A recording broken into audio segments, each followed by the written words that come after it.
Hər vaxtınız xeyir, obyektiv efirdədir. Cəmiyyətin gücü nə ilə ölçülür? Razılaşaq ki, iqtisadi imkanlar mühüm rol oynayır. Amma bir cəmiyyət sosial məsələlərə nə qədər həssasdırsa, bir o qədər güclüdür. Çətin həyat şəraitində olanlar, əlilliyi olan şəxslər, yaşlılara göstərilən dəstək və qayağı cəmiyyətin yumşaq gücüdür. Ölkəmizdə bu kateqoriyadan olan şəxslərin sosial müdafiəsini gücləndirmək üçün Sosial Xidmətlər Agentliyi hər bir qrup üzrə fərqli dəstək mexanizmləri təqdim edir. Az sonra bu barədə danışacağıq. İndi isə həftənin sosial xülasəsi ilə tanış olmağın vaxtıdır. Dost TV-dən bizimlə birbaşa bağlantıda Mehri Qurbandır. Hər vaxtınız xeyir Mehri, söz sizdə. Hər vaxtınız xeyir xanım, sizi və izləyicilərinizi Dost TV-nin studiyasından salamlayıram. İndi isə həftənin əsas xəbərlərini təqdim edəcəm. Dost Agentliyi bu ildə Bilik Günü ilə əlaqədar Ucqar Dağ kəndlərində yaşayan şagirdləri sevindirib. Dost Sevinci layihəsi çərçivəsində əməkdaşlar və Könüllü Dost proqramının iştirakçıları tərəfindən ümumilikdə 276 şagirdə məktəb ləvazimatları təqdim edilir. Dövlət Məşğulluq Agentliyi Laçın şəhərində əmək yarmarkası keçirəcək. Yarmarkada növbə rəisi, baş mühasib, kargüzar, təsərrüfatçı və sairə iş yerləri üzrə vakansiyalar təqdim ediləcək. Dövlət Tibbi Sosial Ekspertiza və Reabilitasiya Agentliyinin Rehabas layihəsi çərçivəsində əlilliyi olan 2200 şəxsə xidmət göstərilib. Reabilitasiya avtobusları Bakı və Sumqayıt şəhərlərində, Abşeron rayonunda əvvəlcədən təyin edilmiş gözləmə məntəqələrindən əlilliyi olan uşaqları onları müşayiət edən yaxınları ilə birgə götürərək Bakı şəhərindəki 2 saylı uşaq reabilitasiya mərkəzinə çatdırır. Nazirlikdə Montenegronun Sosial Rifah, Ailə Qayğısı və Demografiya Nazirinin müavini Mersida Aliyeviçin rəhbərlik etdiyi nümayəndə heyəti ilə görüş olub. Görüşdə Azərbaycan hökuməti ilə Montenegro hökuməti arasında pensiya təminatı sahəsində sazişin layihəsi müzakirə edilib. Dövlət Əmək Müfəttişliyi Xidməti bu ilin 8 ayında işə götürənlər tərəfindən sosial xarakterli 349 min manatdan çox vəsaitin işçilərə ödənilməsinin gecikdirildiyini müəyyən edib. Xidmət tərəfindən görülən tədbirlər nəticəsində həmin vəsait işçilərə ödənilib. Bizdən bugünlük bu qədər, izlədiyiniz üçün təşəkkür edirik. İndi isə söz Real TV-də həmkarım xanım Yadigarlıdadır. Təşəkkür edirəm. Dost TV ilə birbaşa bağlantını izləyirdiniz. Obyektiv efirdədir. Bugün çətin həyat şəraitindən danışacağıq. Qonağım Sosial Xidmətlər Agentliyinin səyyar və yarım stasionar sosial xidmətlərin təşkili departamentinin müdiri Tünzalə Verdiyevadır. Tünzalə xanım, xoş gəlmişsiniz. Çox sağ olun, dəvətə görə təşəkkür edirəm. Tünzalə xanım, çətin həyat şəraiti anlayışı bəzən abstrakt səslənir. Mən istərdim siz öz müşahidələrinizə əsasən deyəsiniz. Bu anlayış gündəlik həyatda vətəndaşların qarşısına hansı konkret vəziyyətlərdə çıxır və kimlər bu kateqoriyaya aiddir? Çox sağ olun suala görə. Çətin həyat şəraiti dedikdə şəxsin və ya ailənin sosial xidmətə götürülməsi üçün əsas yaradan, həyat fəaliyyətini obyektiv surətdə pozan, tək başına aradan qaldıra bilmədiyi haldır, böhranlı vəziyyətdir. Belə ki, uşaqların valideynlərini itirməsi, valideyn himayəsindən məhrum olması, uşaqların əlilliyinin olması, uşaqların təhlükəli vəziyyətdə olması, onların baxımsızlığı.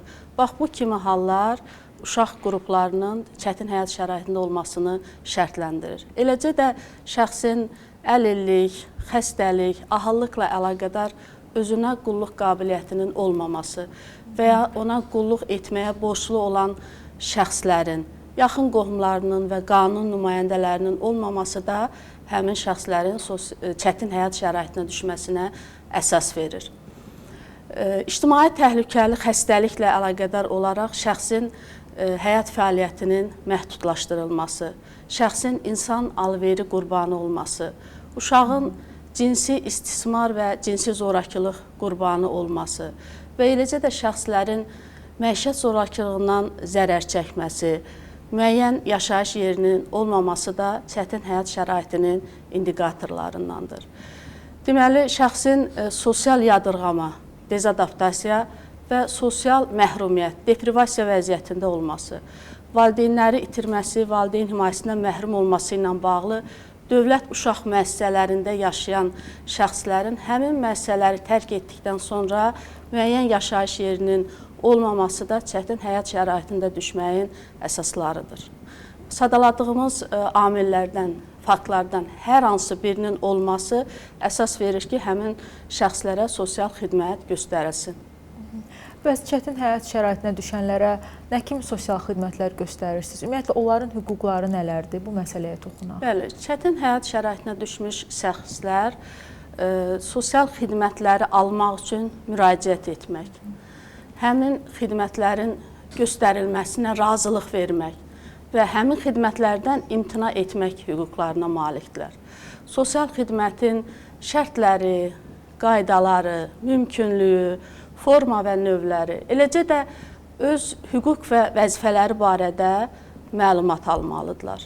Əgər həmin şəxslər müəssisəyə yerləşdirilirsə, həmin müəssisəni seçmək, həmin müəssisələrdəki xidmətlərlə tanış olmaq, həmin müəssisələrdə xidmət göstərən subyektlərin, onların şərəf və ləyaqətinə hörmətlə yanaşmaq, humanist davranmaq, sanitar-gigiyenik şəraitin yüksək səviyyədə olmasını tələb etmək hüququna malikdirlər. Eləcə də onlara xidmət göstərənlərin fəaliyyətindən və ya fəaliyyətsizliyindən həm inzibati qaydada, həm də məhkəmə qaydasında şikayət etmək hüququna malikdirlər. İstərdim 50-lik olan uşaqlar mövzusuna da toxunaq. Onlar üçün ixtisaslaşmış sosial xidmət mərkəzləri var və bu xidmət mərkəzlərində həmin uşaqlara hansı xidmətlər təqdim olunur? Ümumiyyətlə, onlara necə dəstək göstərilir? Deməli, 18 yaşınadək 50 müəyyən olunmuş uşaqların ölkə üzrə qiymətləndirilməsini aparırıq biz.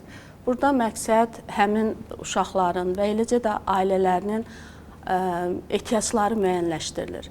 Biz ailələrə təşviqat aparırıq ki, bizim ixtisaslaşmış sosial xidmət mərkəzlərimiz var və həmin uşaqlar bu mərkəzlərdə ödənişsiz əsaslarla sosial psixoloji, sosial pedaqoji, sosial hüquqi, sosial mədəni xidmətlərlə əhatə olunurlar.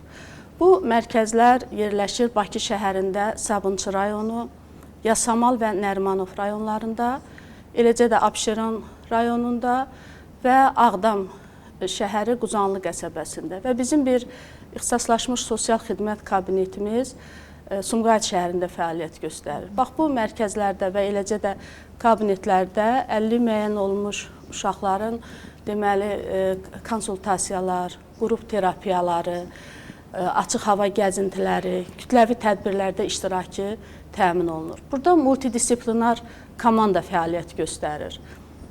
İxtisaslaşmış psixoloq, sosial pedaqoq, sosial işçi, aktiv terapevt və loqopeddən ibarət deməli xüsusi bir qrupumuz var ki, onlar müraciət edən uşağın ilkin funksional qiymətləndirməsini aparırlar və onun hansı xidmətlərə yönləndirilməsi barədə qərar qəbul edirlər. Hər bir uşaq öz potensialı daxilində inkişaf etdirilməlidir.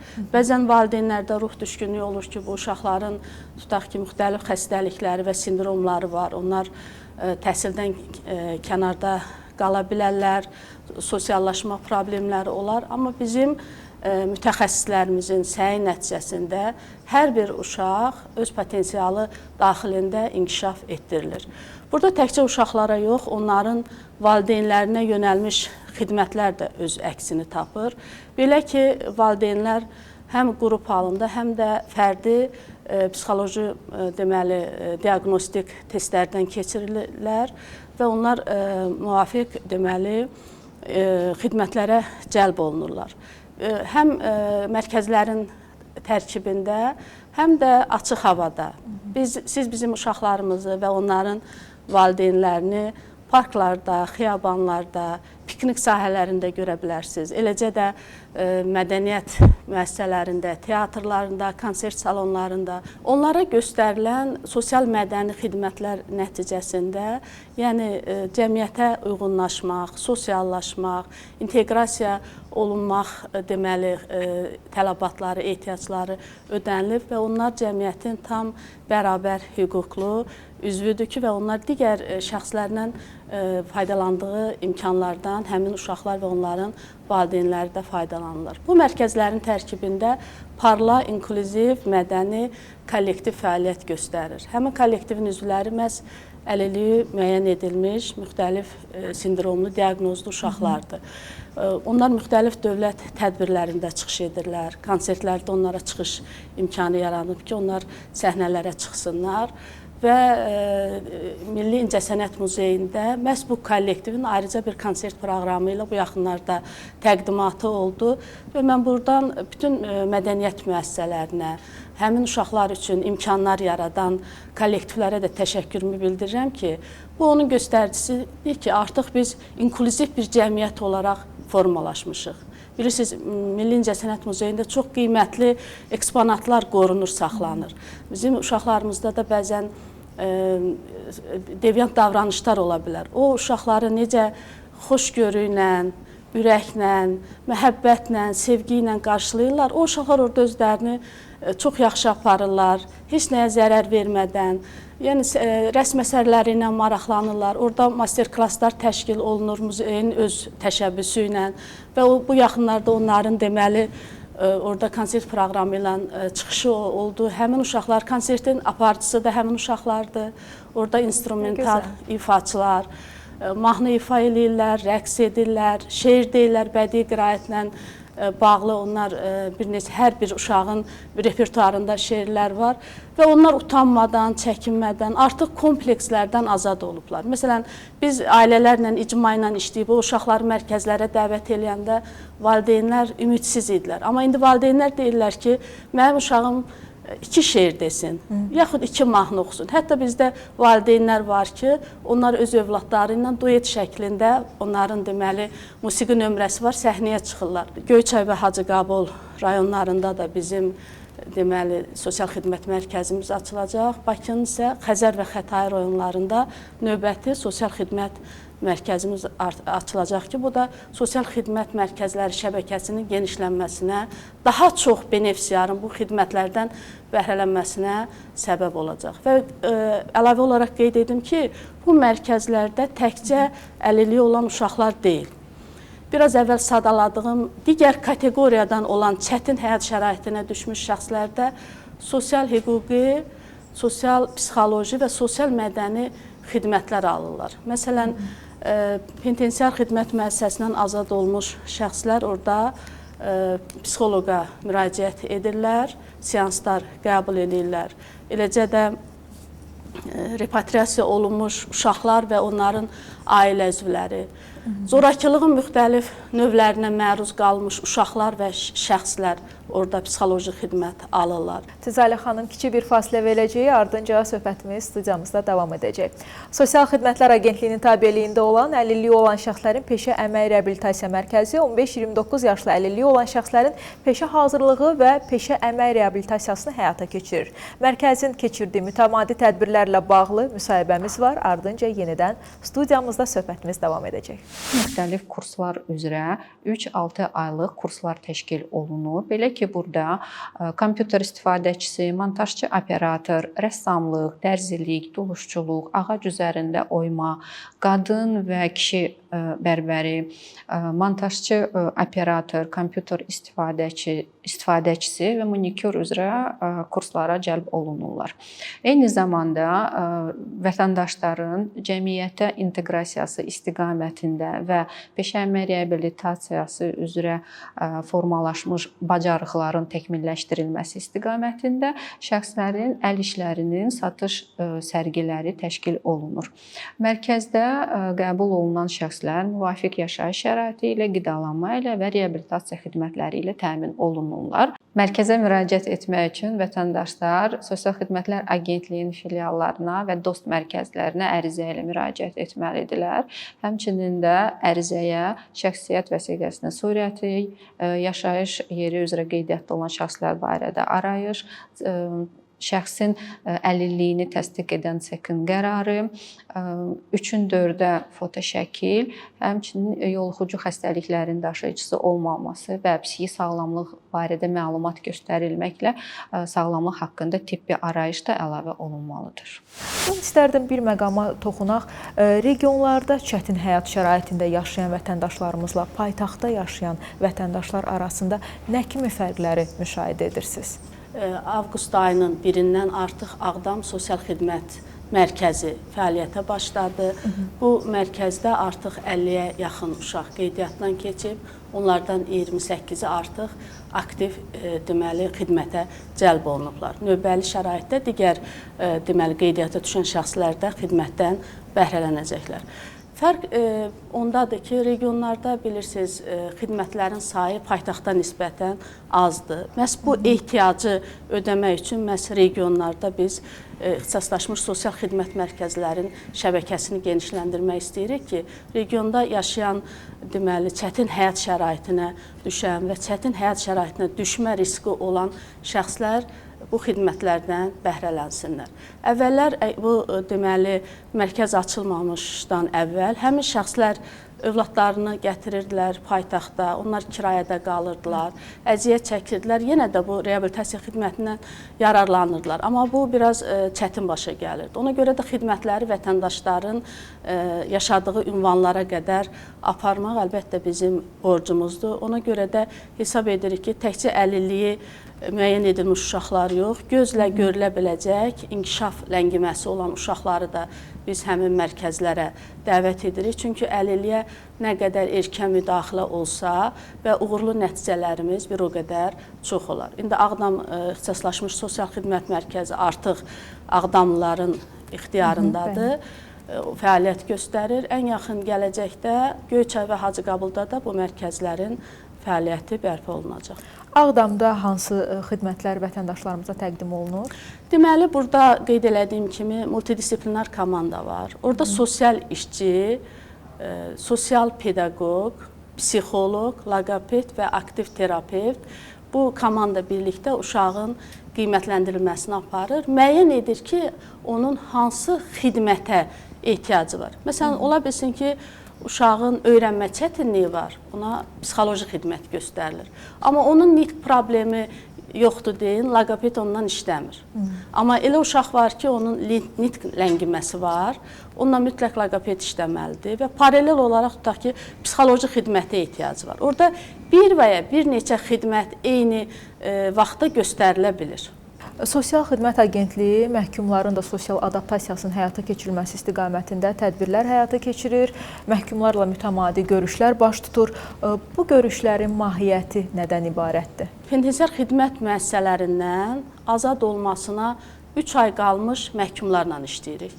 Bu məhkumların adlı siyahısı, onların haqqında bütün məlumatlar Ədliyyə Nazirliyinin Penitensiar xidmətindən Sosial Xidmətlər Agentliyinə göndərilir. Artıq biz kontent təhlil edirik ki, biz müəssisəyə gedirik və orada kimlərlə məhkum hüquqları haqqında görüş keçirdib məlumat verəcəyik və həmin şəxslərə hansı xidmətlərə yönləndirəcəyik. Burada məqsəd residiv cinayətlərin qarşısını almaqdır və eyni zamanda həmin şəxslərin cəmiyyətə layiqli vətəndaş kimi qaytarılmasını təmin etməkdir. Probasiya nəzarətində isə burada belədir ki, ağır cinayət törətmiş şəxslər cəmiyyətdən təcrid olunurlar. Onlar penitensiar xidmət müəssisəsinin müxtəlif tipli cəza çəkmə müəssisələrində öz cəzalarını çəkirlər. Amma cəmiyyət üçün təhlükəli olmayan şəxslər isə öz cəzalarını cəmiyyətin içində çəkirlər. Onlar şərti məhkumlardır, şərti olaraq deməli azadlıqdan məhrum edilənlərdir. Cəzasının çəkilməyən hissəsindən azad olunan şəxslərdir və cəzasının çəkilməsi təxirə salınmış şəxslərdir. Biz probasiya xidməti ilə də eyni qaydada tədbirlər planı imzalamışıq və həmin şəxslərin belə deyək də məşğulluğunun təmin edilməsi, Nazirliyin tabeliyində olan digər quruma biz ümumiləşdirib siyahı göndəririk ki, həmin şəxslər peşə kurslarına dəvət olunsunlar. Əgər hansısa bir ixtisası və peşə bacarığı varsa, işlə təmin olunsunlar. Azadlığa çıxdıqdan sonra o şəxslərin böyük əksəriyyəti bizim ixtisaslaşmış sosial xidmət mərkəzlərinə müraciət edirlər. Onlar sosial hüquqi yardım alırlar, psixoloji dəstək alırlar. Bizim sosial mədəni tədbirlərdə iştirak edirlər. Sizin fəaliyyətinizin bir istiqaməti də evdə, yəni səyyar sosial məişət xidmətlərinin göstərilməsidir. Kimlər səyyar xidmətlərdən istifadə edə bilərlər? Deməli, səyyar sosial xidmət göstərilir, əmək qabiliyyətli qohumları və qanuni nümayəndələri ilə Bakı şəhəri üzrə eyni inzibati ərazi vahidində, digər şəhər və rayonlar üzrə isə eyni inzibati ərazi dairəsində yaşamayan tənha ahıllar, ahıl ər-arvadlar və əlilliyi olan şəxslərə göstərilir. Və həmin şəxslərə sosial məişət xidməti göstərilir. Sosial işçi qiymətləndirmə aparılır.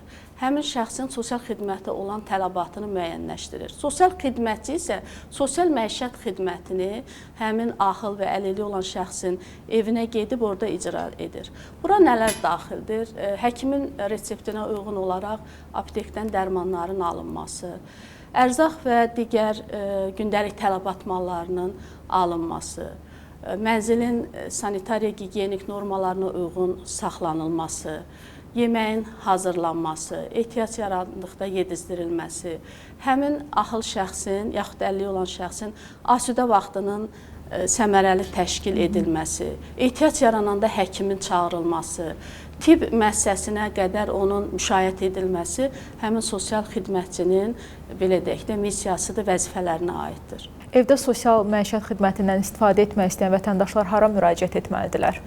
Evdə səyyar sosial xidməti Nazirliyin 2 qurumu göstərir.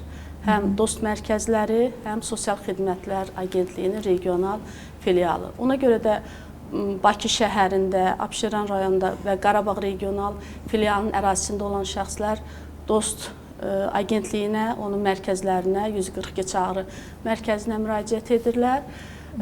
Digər regionlarda yaşayan ahıl vətəndaşlarımız isə Sosial Xidmətlər Agentliyinin özünə, regional filiallarımıza və eləcə də 142 çağrı mərkəzlərinə müraciət edirlər.